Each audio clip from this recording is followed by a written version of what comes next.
ఇక థియేటర్స్ బద్దలు కావాల్సిందే. ఎందుకంటే సూపర్ స్టార్ మహేష్ బాబు, నందమూరి బాలకృష్ణ ఒకే స్క్రీన్ లో ఒకే సినిమాలో కనిపించబోతున్నారు. అవును భయ్య, ఇంతకీ ఈ విషయాలు ఏంటనేది ఇప్పుడు ఈ వీడియోలో డీటెయిల్ గా అయితే డిస్కస్ చేద్దాం. వీడియో చాలా ఇంట్రెస్టింగ్ గా ఉండబోతుంది కాబట్టి వీడియోని ఎక్కడ స్కిప్ చేయకుండా లాస్ట్ వరకు చూడడానికి అయితే ట్రై చేయండి. అలాగే వీడియోకి లైక్ చేయడం మాత్రం మర్చిపోవద్దు. మన టాలీవుడ్ లో ఇప్పుడు సీనియర్ హీరోలు, స్టార్ హీరోలు వరుస పెట్టి మల్టీ స్టారర్ సినిమాలు చేసేందుకైతే ఆసక్తి చూపిస్తూ ఉన్నారు. సీనియర్ హీరోలలో మన విక్టరీ వెంకటేష్ మామ ఎక్కువగా మల్టీ స్టారర్ సినిమాలు చేసి ఈ తరం జనరేషన్ లో సరికొత్త రికార్డును అయితే నమోదు చేశాడు. మన వెంకీ మామ స్టార్ హీరోలైనటువంటి పవన్ కళ్యాణ్, మహేష్ బాబుతో సినిమాలు చేశాడు. అలాగే కుర్ర హీరోలైనటువంటి రామ్, వరుణ్ తేజ్ తో మల్టీ స్టారర్ సినిమాలు చేసి కొత్త రికార్డును అయితే సృష్టించేశాడు. ఇది ఇలా ఉంటే టాలీవుడ్ లో ఎవరు ఊహించని విధంగా అదిరిపోయే క్రేజీ మల్టీ స్టారర్ మూవీ తెరకెక్కేందుకు రంగం అయితే సిద్ధమవుతోంది. ఆ క్రేజీ కాంబినేషన్ మరెవరిదో కాదు, Nandamuri Narasimha Balakrishna, Tollywood super star Mahesh Babu combination లో ఒక మల్టీ స్టారర్ సినిమా అయితే రాబోతుందట.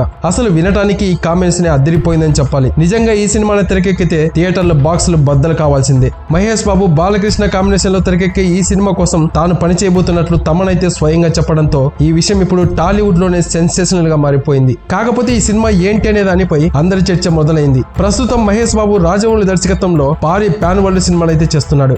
మరి బాలకృష్ణ ఈ సినిమాలోనే నటిస్తున్నాడా, లేక ఈ సినిమా పూర్తయ్యాక బాలయ్య, మహేష్ బాబు మల్టీ స్టారర్ గా ఇంకొక కొత్త సినిమా చేస్తున్నారా అనే దానిపై క్లారిటీ రాలేదు. మొత్తానికి చెప్పాలంటే ఈ సినిమాలో బాలయ్య నటించాడు. ఎందుకంటే వీళ్ళిద్దరి సినిమాకు తమన్ మ్యూజిక్ అందిస్తున్నాడని చెప్పాడు. కాకపోతే ఈ సినిమాకు ఎంఎం కీరవాణి సంగీతం అందిస్తున్నారు. అందువల్ల ఈ సినిమాలో బాలయ్య నటించే ఛాన్స్ లేదు. ఇక మిగిలింది బాలయ్య, బాబీ కాంబినేషన్ లో 109 సినిమా అయితే చేస్తూ ఉన్నాడు. ఈ సినిమాలో మహేష్ బాబు ఒక కీ రోల్ లో నటిస్తున్నాడనే టాక్ అయితే బయటకు వస్తోంది. ఈ విషయంపై అఫీషియల్ గా అనౌన్స్ రావాలంటే ఇంకా కొన్ని రోజులు వెయిట్ చేయక తప్పదు. సో ఇది గైస్, మరి ఈ విషయం గురించి మీరేమనుకుంటున్నారో తప్పకుండా కామెంట్ చేయండి. అలాగే ఈ వీడియో మహేష్ బాబు, బాలకృష్ణ అభిమానులు ఎవరైనా చూస్తూ ఉంటే తప్పకుండా మహేష్ బాబు, బాలకృష్ణ అని కామెంట్ చేయడం మాత్రం మర్చిపోవద్దు. Thank you for watching. జై హింద్.